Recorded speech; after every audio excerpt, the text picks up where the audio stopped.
Angel funds जो name originate हुआ है, that angels that funded the theatrical productions, ठीक है, उससे इसका नेम जो है वो ओरिजिनेट हुआ है। So these can be the organisations जो स्पेशलाइज हैं, जो एक पोटेंशियल इन्वेस्टर्स को इंट्रोड्यूस करती हैं टू द बिजनेस अपॉर्चुनिटीज, लेकिन फ्रिक्वेंटली क्या रहती हैं, इंडिविजुअल इन्वेस्टर्स ही रहते हैं फ्रिक्वेंटली। एंड फर्दर ये खुद इंस्टीट्यूशंस भी हो सकती हैं या फिर हाई नेटवर्थ इंडिविजुअल्स भी हो सकते हैं, यानी कि HNI भी हो सकते हैं, who are looking for growth investment opportunities. Likewise कोई HNI है जिसके पास फंड्स हैं एंड वो चाहता है कि वो इन्वेस्टमेंट करे, वो अपने फंड्स को यहां पर इन्वेस्ट करे बड़े अमाउंट में।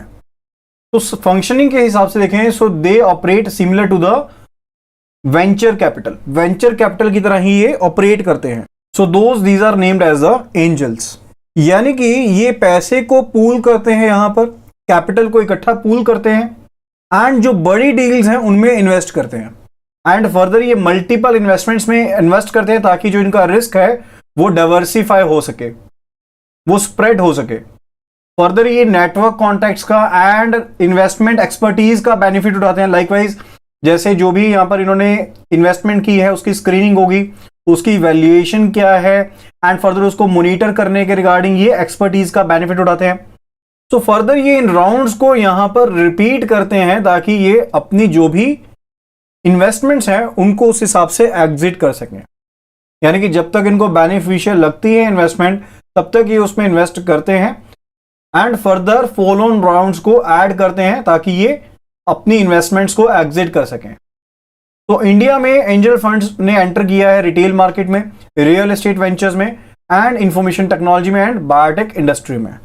Then it is regarding the डेब्ट फाइनेंसिंग। तो जो छोटी फर्म्स रहती हैं इनको ज्यादा दिक्कतें फेस होती हैं रिगार्डिंग एक्सेसिंग द डेब्ट फाइनेंस, यानी कि जब बैंक से लोन लेना है तो यहां पर इन्हें ज्यादा दिक्कतें रहती हैं rather than the larger firms, क्योंकि जो बड़ी फर्म्स रहती हैं उनको जो लोन है वो आसानी से मिल जाता है। रीजन क्या रहता है इसके पीछे कि जो छोटी फर्म्स होती हैं मे बी इनके पास एक्सेप्टेबल कोलेटरल नहीं है एडिक्वेट वैल्यू की। सो जो कॉमन यहां पर डिफिकल्टीज फेस रहती हैं रिगार्डिंग जो कि लैंडिंग से रिलेटेड है MSMEs के लिए, डेट इंक्लूड्स कि इक्विटी का लेवल काफी कम रहता है, कैपिटलाइजेशन कम रहती है, या फिर जो फाइनेंशियल स्ट्रेंथ है वो कम है, प्रॉफिट्स कम है, या फिर फाइनेंशियल मैनेजमेंट जो है वो खराब है, रिपोर्टिंग सिस्टम जो है वो पुअर है। फर्दर हो सकता है कि कोई फाइनेंशियल प्लान ना हो या कोई प्रोजेक्शन ना हो, कोई बिजनेस प्लान ना हो, may be due to the nature of security, या फिर हो सकता है वैल्यूएशन जो है वो कम हो। फर्दर मैनेजमेंट की जो क्वालिटी है एंड जो फाइनेंशियल डाटा है उसके रिलेटेड जो अंडरस्टैंडिंग है वो अभी खराब है।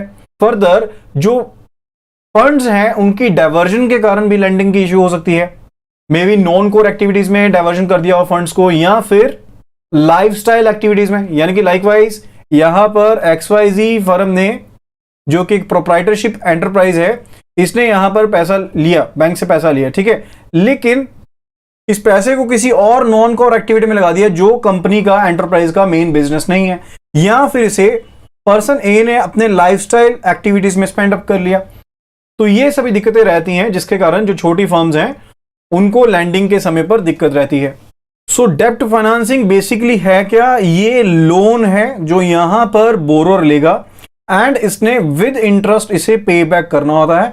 एंड इन केस अगर जो एंटरप्राइज है वो फेल होती है तो रिस्क किसके ऊपर रहेगा, रिस्क सिर्फ और सिर्फ रहेगा बोरोर के ऊपर।